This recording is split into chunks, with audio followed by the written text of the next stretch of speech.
ये कहानी है मायागंज के एक प्राइवेट अस्पताल की। रात के 12:30 बज रहे थे। हर ओर सन्नाटा था। अस्पताल के एक बिस्तर पर अनन्या आंखें मूंद कर लेटी हुई थी। कुछ और मरीज भी अपने अपने बिस्तर पर सोए हुए थे। अनन्या के हाथ में स्लाइन लगी हुई थी। उसके बिस्तर के ऊपर एक मॉनिटर भी लगा था जिसमें आड़ी टेढ़ी रेखाएं चल रही थीं। अचानक अनन्या को किसी औरत के रोने की आवाज आई। उस आवाज से उसकी नींद टूट गई। अरे, इतनी रात को अस्पताल में कौन रो रहा है? कहीं किसी के साथ कोई अनहोनी तो नहीं हो गई? अनन्या ने अपनी आंखें खोली तो उसने जो देखा उसे देखकर उसकी चीख निकल गई। उसने देखा कि उसके सामने एक बहुत ही भयानक चुड़ैल खड़ी है जो उसे देखकर रोए जा रही है।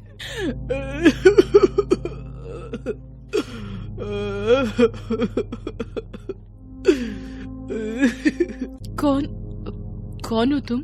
भाग जा यहाँ से। भाग जा नहीं तो तू मरेगी।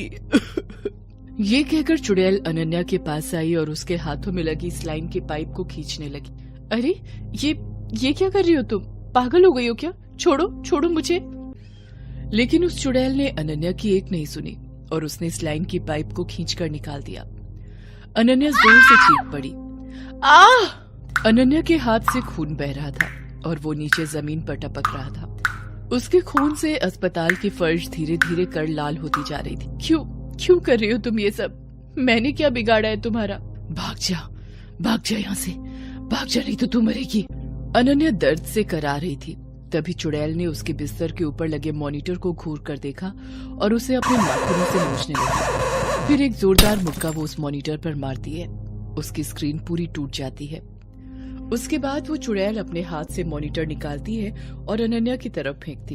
अनन्या खुद को बचाने के लिए जोर से चीख पड़ती है, बचाओ। अनन्या की चीख सुनकर उसके बिस्तर के पास बैठी उसकी 10 साल की बेटी अर्पिता बहुत घबरा गई और उसने अपनी माँ से कहा, क्या हुआ माँ? क्या हुआ? तुम इस तरह क्यों चीखी? चुड़ैल, वो चुड़ैल मार देगी मुझे, मार देगी। कौन मार देगी? वो चुड़ैल, देखो तो उसने मेरी स्लाइन खोल दी है और मॉनिटर भी तोड़ दिया। ये सब तुम क्या कह रही हो माँ? ऐसा तो कुछ नहीं हुआ है। ये देखो, ये स्लाइन तो लगी हुई है तुम्हारे हाथों में। अनन्या ने भी घूर घूर कर अपने हाथों की ओर देखा, फिर अपने बिस्तर के ऊपर लगी मॉनिटर की ओर। अरे, यहाँ तो सब ठीक है। इसका मतलब मैं कोई सपना देख रही थी। हाँ माँ, तुम कोई सपना देख रही थी। बहुत ही डरावना सपना था बेटी, बहुत ही डरावना। अनन्या 2 दिन पहले ही अस्पताल में एडमिट हुई है। घर पर काम करते करते अचानक उसे चक्कर आ गया था और वो बेहोश हो गई थी। वो तो संयोग अच्छा था कि उसकी बेटी अर्पिता उस समय घर में थी। माँ, क्या हुआ माँ? उठो ना माँ। अर्पिता पड़ोसियों की मदद से अपनी माँ को अस्पताल ले आई। डॉक्टरों ने अनन्या को तुरंत अस्पताल में दाखिल तो कर लिया था, लेकिन उन्होंने अभी तक नहीं बताया था कि आखिर अनन्या को हुआ क्या था। अनन्या ये सोच ही रही थी कि तभी डॉक्टर भंडारी वहां आ गए। उन्होंने अनन्या की थोड़ी जांच की। सिस्टर, तुमने अभी तक इनकी सलाइन नहीं खोली है और इन्हें ये वाली इंजेक्शन अब तक लग जानी चाहिए थी, अभी तक क्यों नहीं लगी? देखो, इन सब मामलों में मुझे लापरवाही बिल्कुल पसंद नहीं है। मरीज यहाँ इतनी आशा के साथ हमारे पास आता है, हमारी पूरी जिम्मेदारी है कि हम उनकी देखभाल ठीक से करें। डॉक्टर भंडारी की बात सुनकर नर्स ने अपना सिर नीचे कर लिया और वो इंजेक्शन लाने चली गई। डॉक्टर साहब, मुझे हुआ क्या है? मैं कब तक घर वापस जाऊंगी? बहुत जल्द। ये कहकर डॉक्टर भंडारी वहां से चले गए। कुछ देर बाद नर्स ने आकर अनन्या की स्लाइन खोली और उन्हें इंजेक्शन लगाया और वो भी चली गई। उनके जाने के बाद अनन्या ने अर्पिता से कहा कि उसे वॉशरूम जाना है, इसलिए वो उठकर बाथरूम चली गई। बाथरूम से जब वो लौट रही थी तो उसे लगा कि कोई उसके पीछे है और वो उससे कुछ कह रहा है। उसने जब पीछे मुड़कर देखा तो उसे वही चुड़ैल फिर से दिखी। भाग जा यहाँ से। भाग जा नहीं तो तू मरेगी। उस चुड़ैल को देखकर अनन्या के हाथ पांव फूल गए। वो भागी भागी अपने वार्ड की ओर जाने लगी, लेकिन जैसे ही वो अपने वार्ड में पहुंची, वहां का नजारा देखकर उसके पैर कांपने लगे। उसने देखा कि अस्पताल के हर बिस्तर पर वही लेटी हुई है और वहीं बिस्तर के पास उसकी बेटी अर्पिता बैठी हुई है। क्या हो रहा है मुझे हर बिस्तर पर मैं खुद ही क्यों दिख रही हूँ? और ये अर्पिता भी सभी जगह क्यों दिख रही है मुझे? अर्पिता। उसकी आवाज का शोर सुनकर अर्पिता ने अपनी माँ को जोर से पकड़ लिया और उससे कहा, माँ, क्या हुआ माँ? तुमने फिर से कोई सपना देखा क्या? अर्पिता की बातों को सुनकर अनन्या उसकी ओर घूर घूर कर देखने लगी। उसने देखा कि वो तो अपने बिस्तर पर है। मैं यहाँ कैसे आई? मैं तो बाथरूम गई थी ना। नहीं माँ, तुम तो यहाँ मेरे पास ही हो इस बिस्तर पर। नहीं, ये कैसे हो सकता है? मैं तो बाथरूम गई थी, वहाँ वो चुड़ैल, वो चुड़ैल। इतना कहकर वो चीखने लगी। अनन्या का शोर सुनकर वहाँ पर डॉक्टर भंडारी और नर्स भी आ गए। क्या हुआ है आपको? तब अनन्या ने डॉक्टर भंडारी की ओर घूर कर देखा। उस समय उसकी आंखें पूरी लाल हो गई।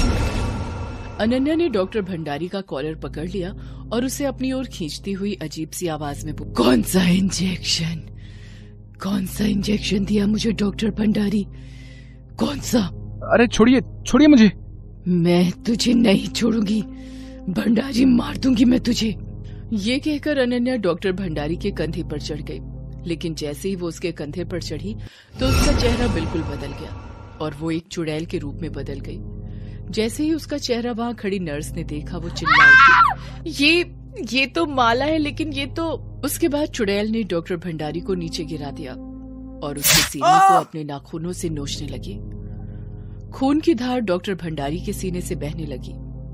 छोड़ो मुझे। भंडारी, तुम जैसे राक्षसों को जीने का कोई हक नहीं है। डॉक्टर भगवान के समान होता है, लेकिन तुमने तो इस पेशे को धंधा बना दिया। मैं माला हूँ, माला, वही माला जिसकी दोनों किडनियां तुम लोगों ने निकाल ली और मुझे मार दिया। और अब तुम अनन्या के पीछे पड़े हो। भंडारी, मैं तुझे छोड़ूंगी नहीं। ये कहकर चुड़ैल ने डॉक्टर भंडारी को मार दिया। उसके बाद माला की आत्मा अनन्या के शरीर से निकलकर गायब हो गई।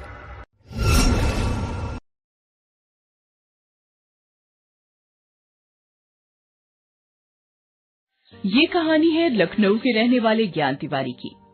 70 साल के तिवारी जी एक प्राइवेट हॉस्पिटल में सिक्योरिटी गार्ड का काम करते थे। उन्हें ये अस्पताल ज्वाइन किए कुछ ही महीने हुए थे। पहले वो किसी दूसरे अस्पताल में थे। एक बार तिवारी जी अस्पताल में नाइट ड्यूटी पर थे। सर्दियों का समय था, इसलिए अलाव जलाकर बैठे थे।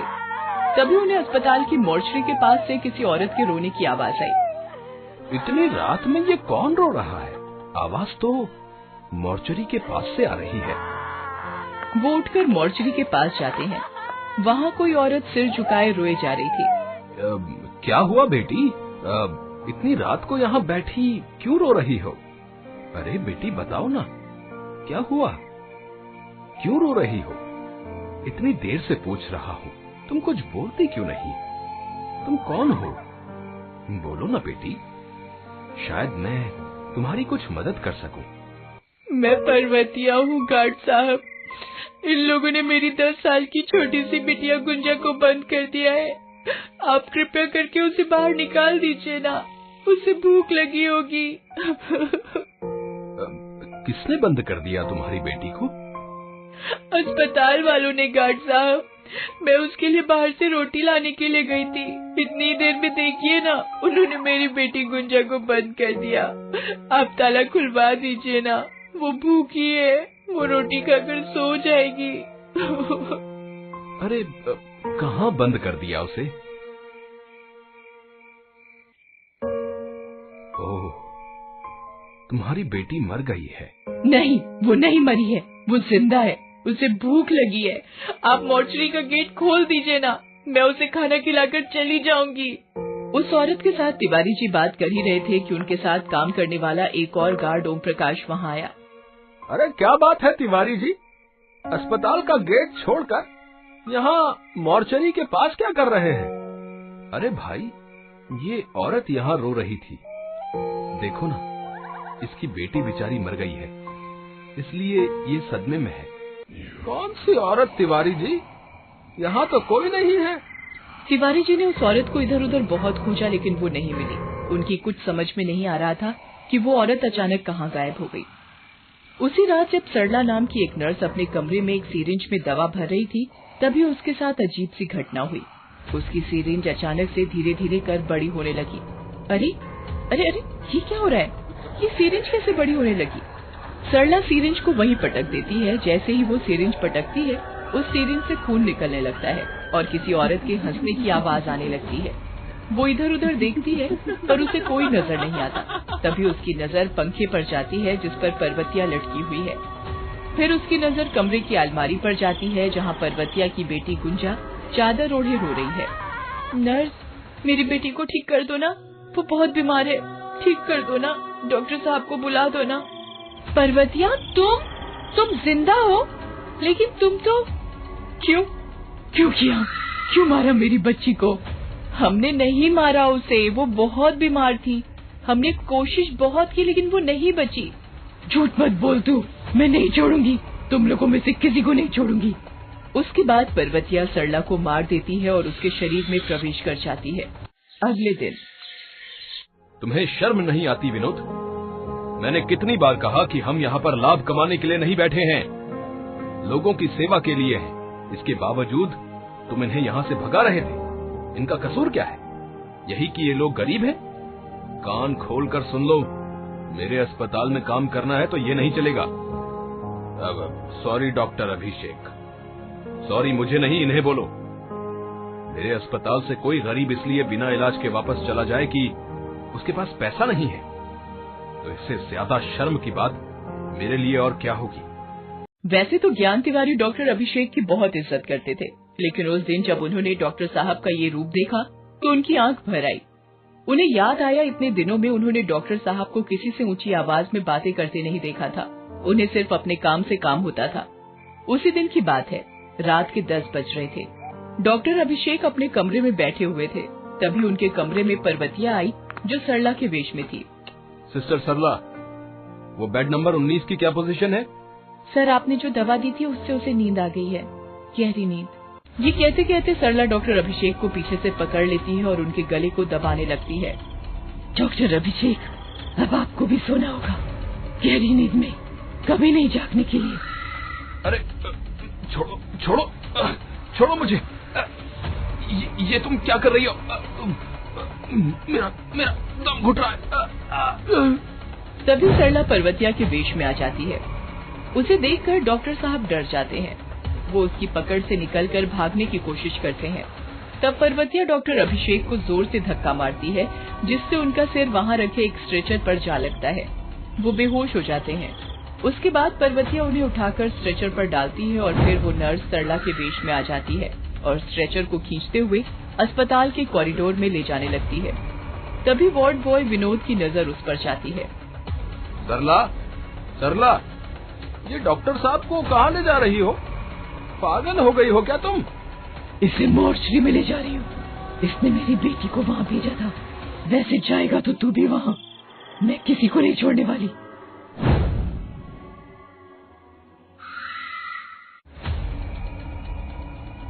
पर्वतिया, तुम बचाओ, ये सभी को मार देगी। जैसे ही विनोद के चिल्लाने की आवाज ज्ञान तिवारी ने सुनी तो वो भागते हुए वहाँ आए और वहाँ पर्वतिया को देखकर वो चौंक गए। अरे पर्वतिया, तुम यहाँ क्या कर रही हो? और डॉक्टर साहब को तुम कहाँ ले जा रही हो? मैं इस राक्षस को इसके घर ले जा रही हूँ। पागल हो तुम क्या? डॉक्टर अभिषेक जैसे देवता को राक्षस बोल रही हो? गार्ड साहब, आप इसके असली रूप को नहीं जानते। तब पर्वतिया ने ज्ञान तिवारी को अपनी कहानी बतानी शुरू की। एक दिन वो रात को अपनी बेटी गुंजा को लेकर उनके अस्पताल आई थी। डॉक्टर साहब, मैं बहुत गरीब औरत हूँ, मेरी बेटी को बचा लीजिए। देखिए ना इसे क्या हो गया है, कई दिनों से ये पेट दर्द की शिकायत कर रही है। आज दर्द के मारे रोते रोते बेहोश हो गई। अरे तुम बिल्कुल चिंता मत करो, मैं हूँ ना, सब ठीक हो जाएगा। डॉक्टर अभिषेक ने गुंजा को अस्पताल में भर्ती कर लिया और उसका इलाज शुरू कर दिया। डॉक्टर साहब, लड़की को बेहोशी का इंजेक्शन लगा दिया है, वो सो रही है, गहरी नींद में सो रही है। ये तो अच्छी खबर है ना। डॉक्टर अभिषेक अच्छाई का चोला पहने मानव अंगों की तस्करी में कई सालों से लगे हुए थे। जो गरीब पैसे नहीं दे सकता था, उसके इलाज के बहाने वो नर्स सरला और वार्ड बॉय विनोद की मिली भगत से मरीज की किडनी निकाल लेते थे। किसी को कानो कान खबर भी नहीं होती थी और उनका काम भी हो जाता था। गुंजा की एक किडनी भी उन्होंने निकाल ली। अम्मा, भूख लगी है, अम्मा थोड़ी रोटी खिला दो ना। रोटी रुक, मैं लेकर आती हूँ। पर्वतिया रोटी लाने तो चली गई, इधर गुंजा की हालत खराब होने लगी। वो दर्द से छटपटाने लगी और उसकी जान चली गई। डॉक्टर साहब को जब ये पता लगा तो उनके हाथ पांव फूल गए। उन्होंने कई लोगों की एक किडनी निकाली थी, लेकिन किसी की मौत नहीं हुई थी।